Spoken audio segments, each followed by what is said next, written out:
Hey guys, I want to welcome you to the weekly Wednesday for the Financial Freedom newsletter, where every week, every Wednesday, we delve into something inspirational, motivational, something excerpt taken from the Financial Freedom weekly newsletter. Wherever you are, if you're listening on Spotify, on iTunes, Google, be sure to click the like, subscribe, share, comment. And without ado, let's get into the show. Hey guys, welcome to this week's podcast episode. I'm really excited about today's guest, Drake Nightenhelser, and he's the founder of the Profit Collective. Today's conversation is going to be really action-packed, information-packed.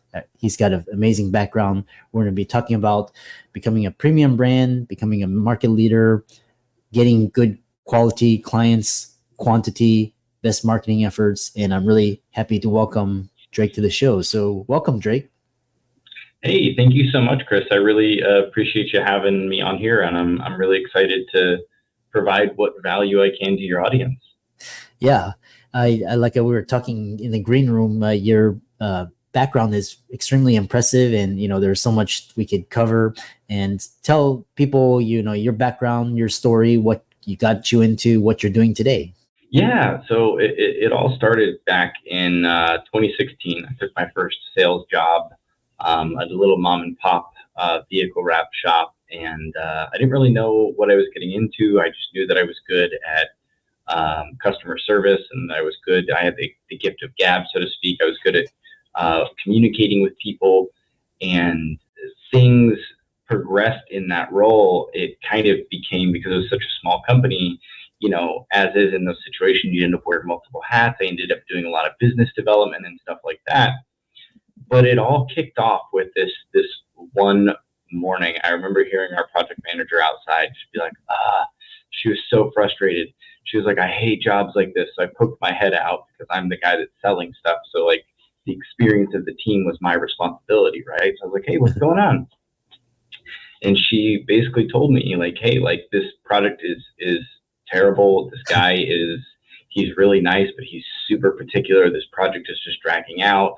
I'm miserable. Our designers are miserable.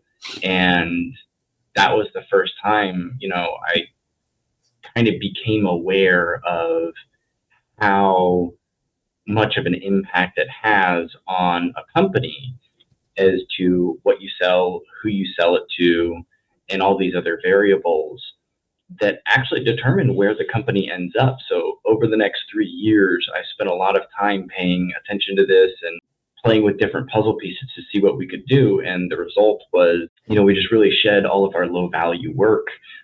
We got rid of all of our difficult clients. It just became a lot happier as a company. The books started looking way better. We were making a lot more money for the input, the time that we were investing. We were able to go from the stagnant mom and pop shop into serving multiple states. And it all stemmed from just stopping and asking, like, what is good work for us? What are good clients for us? And then being, particular about saying no to the ones that didn't match that, so that we could make room for more of the ones that do match that.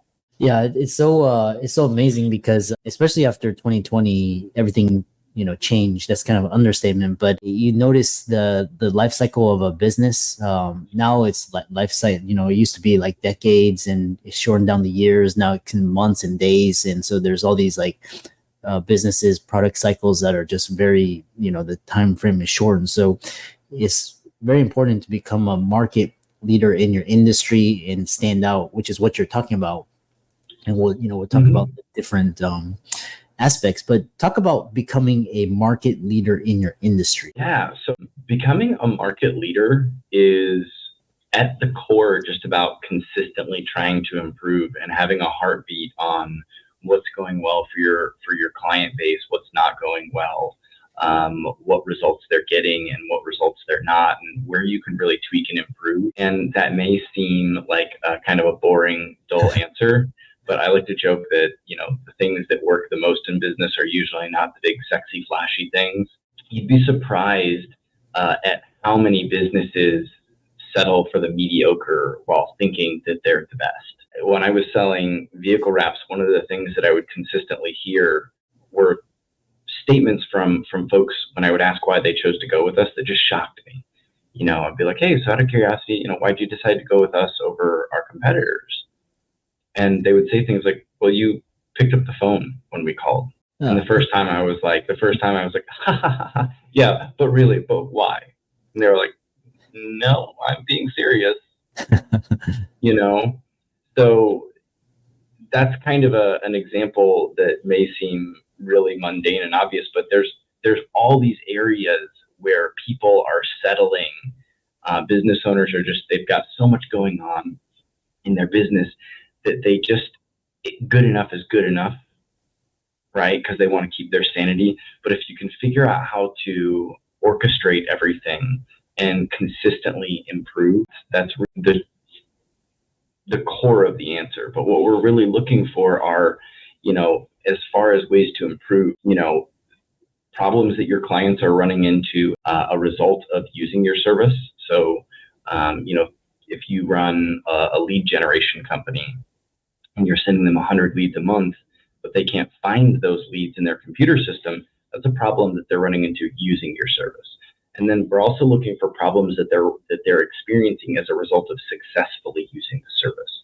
So if we use that same lead generation idea, so if they're now getting all these leads, but they're discovering they don't know how to turn them into sales, that's a problem as a result of successfully using your service. And that's an opportunity for you to improve. And by embracing those opportunities, that's how we become market leaders.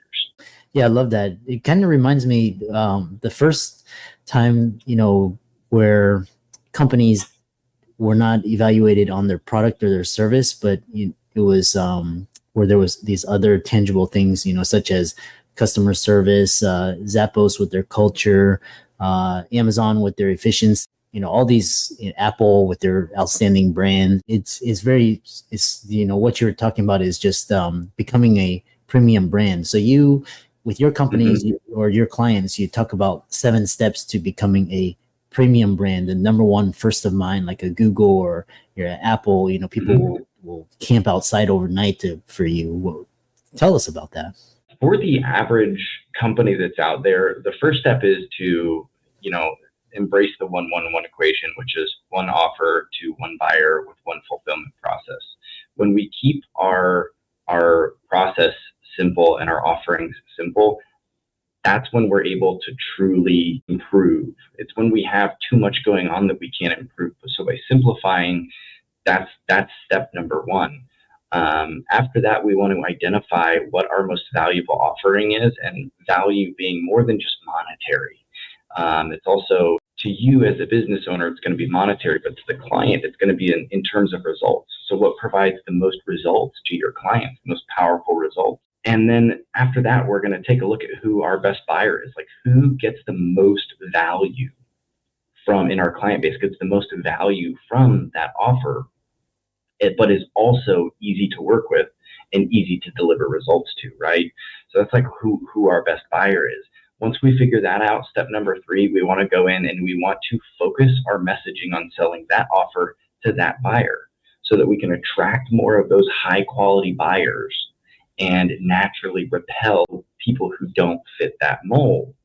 Step number 4, we want to embrace fearless transparency. We want to be very clear with our market about what we do, what we don't do, who we work with, who we don't, what results we're good at delivering, what results we're not good at delivering, what our pricing looks like. That's going to be a tough one for some business owners. But if you can at least give them a ballpark idea of what your pricing is up front, you're going to avoid a lot of conversations with people who are tire kickers, who end up just being tire kickers and don't really want to work with you and aren't a good fit to work with you, especially if you have premium pricing. When I was selling vehicle wraps, we had higher pricing than our competitors. We charged anywhere between like 30 to 200% more than our competitors. And just by holding fast on our pricing and not giving discounts to people, a lot of the lower quality people just stopped wanting to work with us, right? But step number 5 is, oh man, I'm having a brain fart here.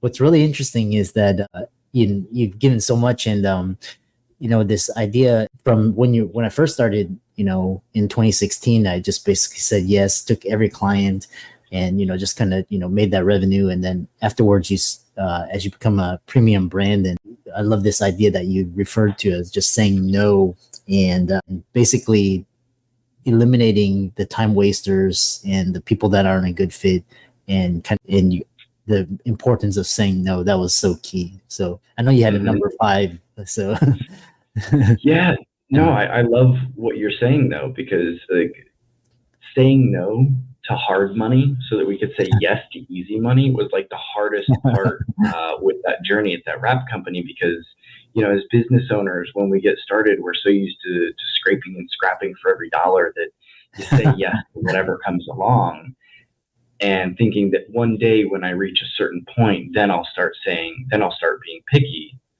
But one day you wake up and realize that you never did that, because you developed this muscle of saying yes to everything out of fear. So learning to control that fear and have discipline over that fear enough to say no to the hard money right now, so that you have more opportunities to say yes to the easy money in the future is critical. Step number 5 is, boy, I am still having a brain fart here. I wrote a whole book about this. No, that's okay. I'll let you. But this idea of just saying when you said no, there's this really great quote. I think it was Charlie Munger. Or Warren Buffett. He was saying, when you say yes to everything, and then you're basically saying no to the most critical stuff. So and then when you say no, it's basically you're leaving opportunity for what you're talking about the best. So yeah, I hope I gave you time to no, absolutely. I actually just pulled up my Google Doc on it to refer to it really quickly, cheating a little bit. But step number 5 is reimagining your policies.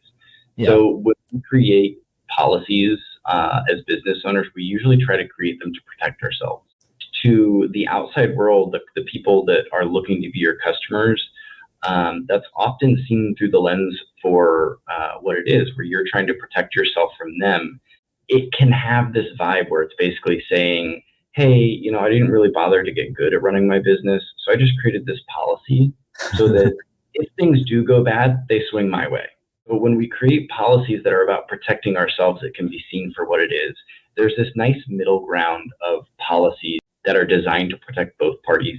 You'll see this a lot if you've been in the coaching and consulting world, with like the conditional guarantee of, hey, if you can show that you showed up to all the calls, that you did everything you were supposed to, and that you really put in the effort, and you still don't get the results, we'll give you a refund, right? And it's designed to protect buyers from a poorly conceived or poorly executed system, and it's designed to protect the company from people who just don't want to do the work. Right. But, then if the third type of policy are policies that are designed to protect the customer, the client, from you. And when we position our policies through this lens, it shows our dedication, quality, and to following through and really taking care of them. It really positions us in a light that shows that we can be trusted. It's really powerful. So like when at this wrap company, what we ended up doing was having a design guarantee. We shifted mostly into selling commercial vehicle wraps, where it's like your plumber, your HVAC, your pool cleaner that wants their truck or their van done up with all of their branding. Coming into this, the worry is like, well, are you going to be able to design something that I like for my company? And all of our competitors had this design policy that said, for $150, we'll give you 3 options. From there, you have to pick one. You get 3 revisions, and then after that, we're going to keep billing you an hourly rate of like $75 an hour. And a policy like that, it's one of those policies that's designed to protect the company from people who are really trying to get it right or aren't sure what they want. So we just said, hey, you come in and we'll design until you're happy. That's it. Like that's it. We have a process for how we do that, but we're going to go until you're happy, guaranteed. It attracted a lot of the clients who were really looking to get it right. and that wanted some hand holding. And because, they were like, well, I'm just not sure. I haven't done this before. I don't know if it's going to take more than 3 revisions. So it attracted a lot of the higher value clients that were really looking for that extra touch and allowed us to charge more than our competitors.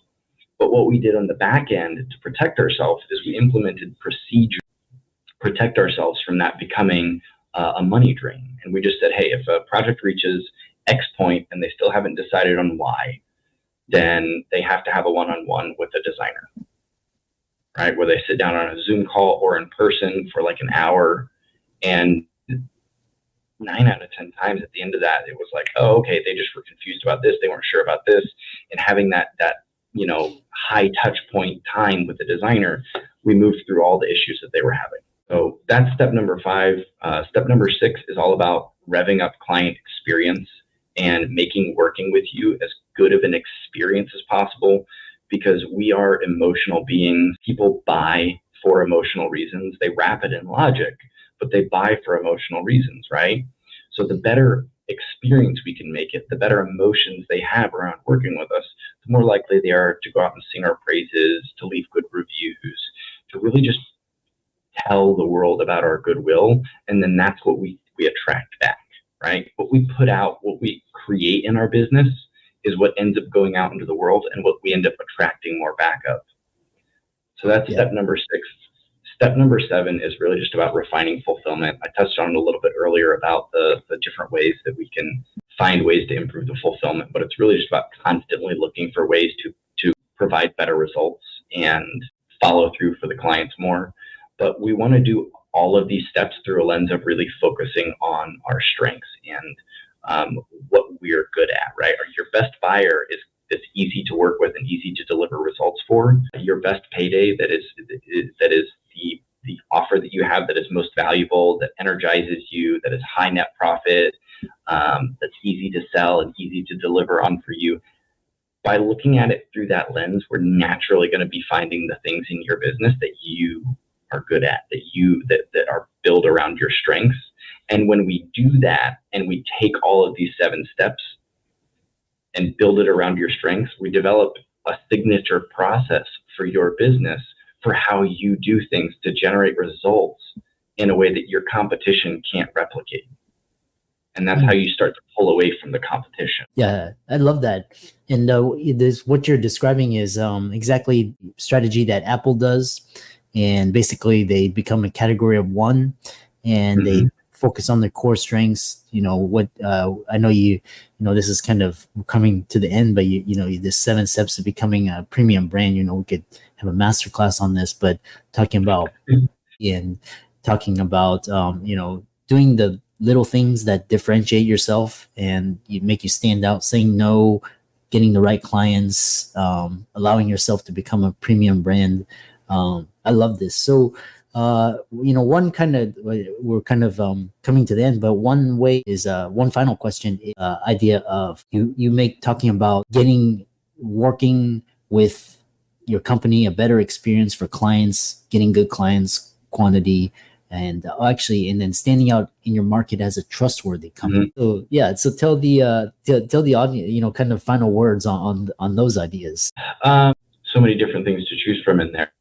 Really what it comes down to, one, creating foundational change. I think the thing that a lot of business owners are really attracted to are like the sexy, shiny things that are marketed to us as like the magic pill, the easy fix. Like, hey, this lead generation strategy will solve all your business problems, right? And it's this one little piece of the business. Marketing, this new marketing format, this landing page, this sales funnel, whatever it is, we're sold these one thing. We're being told we'll fix our whole business. But if you want to create this kind of change in your business, it really comes down to going to the foundation and building a better foundation for the business. Because just like, you can't build a skyscraper on a foundation that's built for a house. If you try and build a premium brand on a foundation that you built for just a standard traditional business, it's going to be rough. So you have to go back and really, it's not about making all the fancy changes on the outside. It's about going in and changing the foundation for how you approach your business, for how you view your business, and for how you approach things. And a large part of that is raising your standards as a person, as a business owner. Personal growth is the spear of business growth. Your business is never going to outgrow you as a business owner. If your business is reaching a point where you're struggling to grow, you've hit a growth ceiling, you're struggling to get the business that you want, things are stalling, that's a good sign that the standards that you're operating with as an individual and as a professional are not going to take you any further, and it's time to raise those standards. Yeah. So that's really the core of what all of this is. Like, if you go and look at the 7 steps, every one of them is about raising your standards. Yeah, I love that. How can people contact you, follow you, check out your social media, check out your work, reach out to you? Yeah, absolutely. There's a couple options for them. If they want to get in touch with me, they can always find me on Facebook. If they just search my name, Drake Nightenhelser, I will pop up. But I also have a training that I've put together for your audience. It goes over the 1-1-1 equation, teaches them about the 1-1-1 equation more in depth. One buyer, one offer to one buyer with one fulfillment process. It also teaches them how to determine their best payday for their business and their best buyer.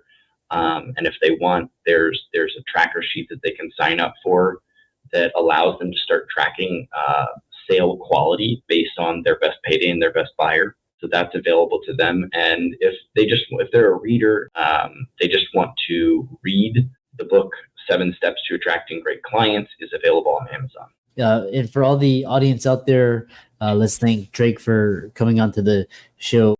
Interesting, fascinating discussion about becoming a category of one, a premium brand. Once you're stand out from and you become your own category, you don't have to worry. You basically worry about yourself. So all of his resources will be in the links and show notes. And with that, thanks so much for coming onto the podcast. Yeah, thank you so much, Chris. It's been a pleasure.